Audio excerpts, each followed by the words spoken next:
আজকে আমরা আলোচনা করব বাংলার সবচেয়ে জনপ্রিয় ছায়াছবি বাংলার বউ নিয়ে। এই ছবিতে অভিনয় করেছে বাংলার সবচেয়ে বিখ্যাত অভিনেত্রী মৌসুমী এবং অভিনেতা ফেরদৌস। এই ছবিটি সবচেয়ে জনপ্রিয় হচ্ছে একটি বিষয় নিয়ে, শাশুড়ির অত্যাচার বউয়ের প্রতি। এই ছবিতে প্রথমে আমরা দেখতে পাই যে তাদের প্রেমের এর পরবর্তীতে এখানে তুলে ধরা হয়েছে তার শাশুড়ির অত্যাচার তার বউয়ের উপর। এই অত্যাচারের শুরুতে এখানে মৌসুমীর কাছে পরিবারের সকল সদস্যর জামা কাপড় এনে দিয়ে যাওয়া হয় ধোয়ার জন্য। তারপরে ননদের জামা কাপড়, শাশুড়ির জামা কাপড়, এমনকি সব সদস্যের জামা কাপড়, এমনকি এখানে যে ননদের যে জামাই থাকে এই জামাইয়ের জামা কাপড় এনেও দিয়ে যায়। তার জামা কাপড়গুলো ছিল ইস্ত্রি করা, তারপরও সে জামা কাপড়গুলো এনে দিয়ে যায় যাতে মৌসুমীর যাতে কষ্ট হয় ধোয়ার জন্য। এর পরবর্তীতে সে তার ইস্ত্রি করা জামাগুলো নোংরা করে এনে দিয়ে যায়। তারপরে তিনি রাস্তা দিয়ে হাঁটার সময় হঠাৎ তার সাথে একটা লোকের দেখা হয় এবং সেই লোকেরকে তিনি বলে যে আপনি কোথায় যাচ্ছেন জামাগুলা নিয়ে। ওই লোকটা বলছে যে আমি জামাগুলা ইস্ত্রি করার জন্য নিয়ে যাচ্ছি। তখন উনি বলছে যে আপনি ইস্ত্রি করতে কত টাকা নেন? ওই লোকটা বলছে যে আমি ইস্ত্রি করতে একটা জামা 4 টাকা করে নেয়। বলছে যে আপনি আমাকে 2 টাকা করে দিবেন, আমি আপনার জামাগুলা ইস্ত্রি করে দেব। তারপর তিনি তার থেকে জামাগুলা নিয়ে যায় এবং মৌসুমীকে ধুইতে দেয়। তারপরে মৌসুমী এগুলা ধোয়ার সময় তার শাশুড়ি এসে বলে তোমার এখনো ধোয়া হয় নাই। পরে মৌসুমী বলে যে না মা, আমার অনেক কষ্ট হচ্ছে এগুলো ধুইতে, আমার হাত ব্যথা করছে এগুলো ধুইতে।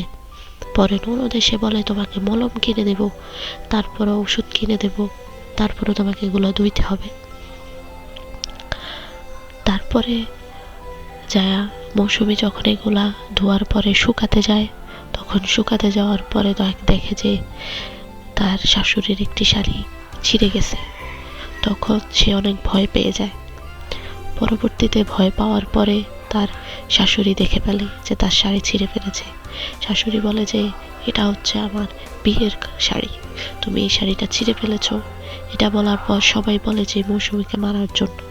তারপর মৌসুমীকে অনেক মারধর করে। মারধর করার পর তার দাদা শ্বশুর এসে দেখে এবং তাকে এখান থেকে বাঁচায়।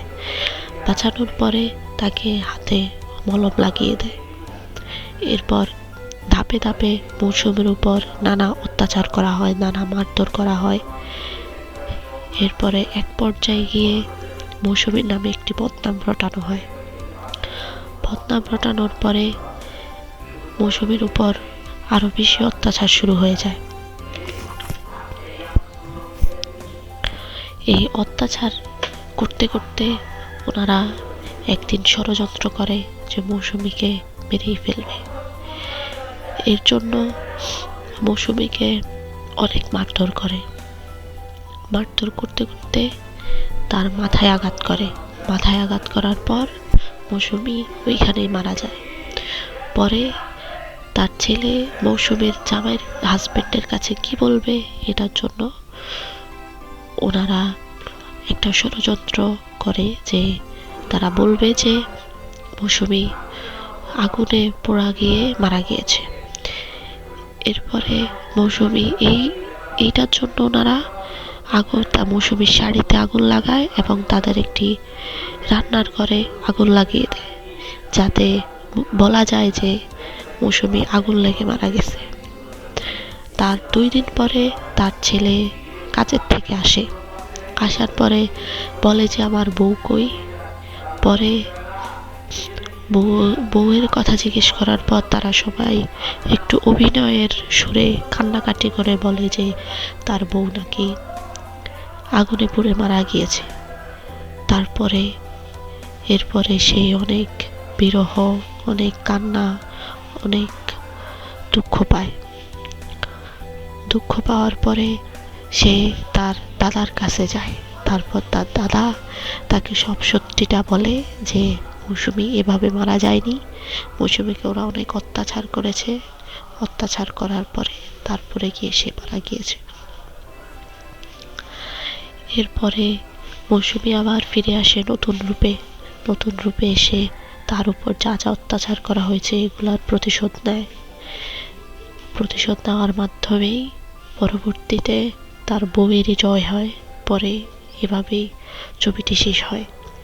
এই ছবির থেকে আমরা দেখতে পাই যে একটা ছেলের বউয়ের উপর একটা শাশুড়ি কতটা অত্যাচার করতে পারে। এটি আমাদের কাছে ছবিটি তুলে ধরেছে যে শাশুড়ির অত্যাচার বউয়ের মৃত্যু পর্যন্ত হতে পারে। এটি আমাদের জন্য একটি নিদর্শন স্বরূপ থেকে যায়।